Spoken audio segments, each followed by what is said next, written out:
ओम पर ब्रह्मा स्वरूपांच वेदगर्भ जगन्मयी संडे त्वामहं वंदे दुर्गा दुर्गति नाशिनी कालिके कृष्ण रूपाय राधा रूप शिवाय च सर्वक्लेश विनाशाय श्री कृष्णाय वयं नमः। माँ भगवती परम्बा जगदम्बा आप सबों का कल्याण करें, आप सबों को स्वस्थ रखें, सुखी रखें, सुसंपन्न रखें। देखिए, यह जो प्रक्रिया है, मास सावन का चल रहा है, तो श्रावण मास से ही एक तरह के सनातन का सभी व्रत जो है सो त्योहार जो है सो प्रारंभ होते हैं।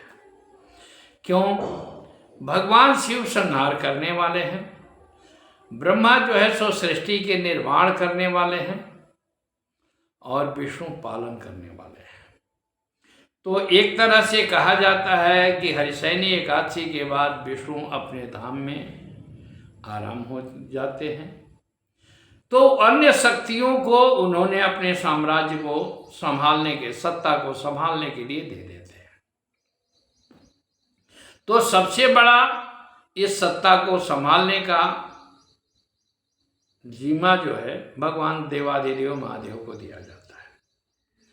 तो भगवान देवादिदेव महादेव इस श्रावण मास में एक चीज देखिए कि सबसे बड़ी बात यह है कि शिव प्रसन्न होते हैं, क्योंकि कर्क राशि के चंद्रमा जब हो जाते हैं, कर्क राशि का मालिक चंद्रमा है, और कर्क राशि जब सूर्य कर्क राशि में आते हैं तो सभी शक्तियों का ये प्रादुर्भाव होता है, सभी शक्तियों का निर्माण होता है। उसमें खास करके जैसे कि 18 तारीख शुक्रवार के दिन महालक्ष्मी का प्रयोग बहुत जबरदस्त होता है, क्योंकि इसको कालाष्टमी भी कहा जाता है। और कालाष्टमी के दिन का प्रयोग किया हुआ खास करके लक्ष्मी का प्रयोग बहुत जबरदस्त होता है, क्योंकि कालाष्टमी जो है काल भैरव भी है।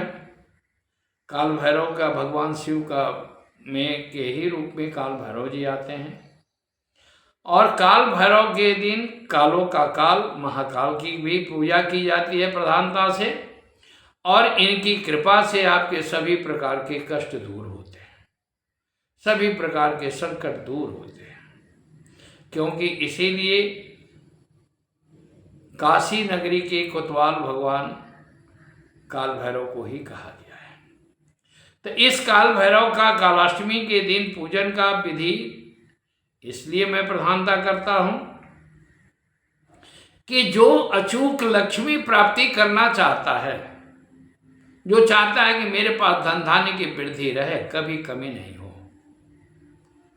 यह कालाष्टमी के प्रयोग से लेकर के अगर शुक्रवार के 8 शुक्रवार होता है, क्यों 8 का की अष्टम लक्ष्मी होती है, और इंद्र ने लक्ष्मी अष्टक का स्तोत्र का पाठ भी किया है, इसलिए 8 शुक्रवार सबसे बड़ा महत्वपूर्ण होता है। इसमें 16 शुक्रवार भी आते हैं, 16 सोमवार भी मनोकामना के पूर्ण करने के लिए लोग आते हैं, मां देवियां करती है, लेकिन यह शुक्रवार का प्रयोग बहुत अचूक होता है, बहुत मने ये कहा जाए कि प्रत्यक्ष भी होता है, और ये सबके बस का रोग भी नहीं होता है। क्योंकि कल अष्टमी जो है, यहां से लेकर के श्रावण मास में 3 अष्टमी शुक्रवार पड़ेगा, जो कि श्रावण का समाप्ति में होगा, और भाद्रपद मास में 4 शुक्रवार पड़ता है, तो 4 और 3 7, और 8वां शुक्रवार पड़ेगा तो आश्विन के कृष्ण पक्ष के अष्टमी के दिन होगा, जिसमें देवियां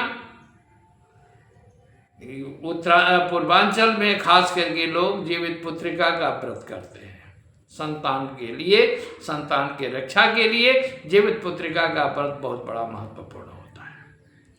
और लक्ष्मी का भी प्रयोग जो होता है, खास करके व्यापारी वर्ग जो हैं, वैश्य वर्ग जो है, वो अचूक लक्ष्मी प्राप्त की के लिए यह खास करके भाद्रपद के शुक्ल अष्टमी से प्रारंभ करके और आश्विन कृष्ण अष्टमी तक जो है सो 16 दिन का प्रयोग होता है, जिसमें महालक्ष्मी का व्रत होता है। महालक्ष्मी का पूजन का विधान है।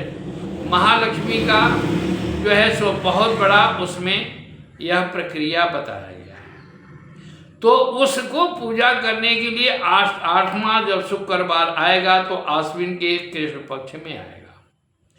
तो इसलिए खास करके इस शुक्रवार के दिन आप 8 पान का पत्ता ले आवें।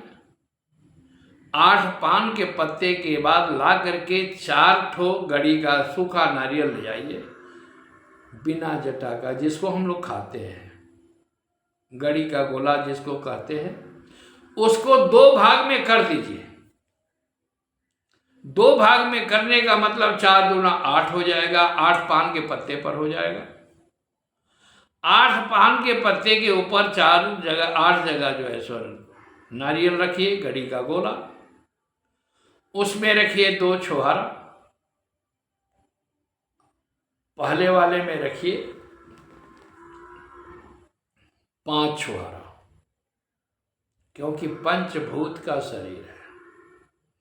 इसके बाद 3 में, दूसरे में 3 रखिए। क्यों? महाकाली, महालक्ष्मी, महासरस्वती।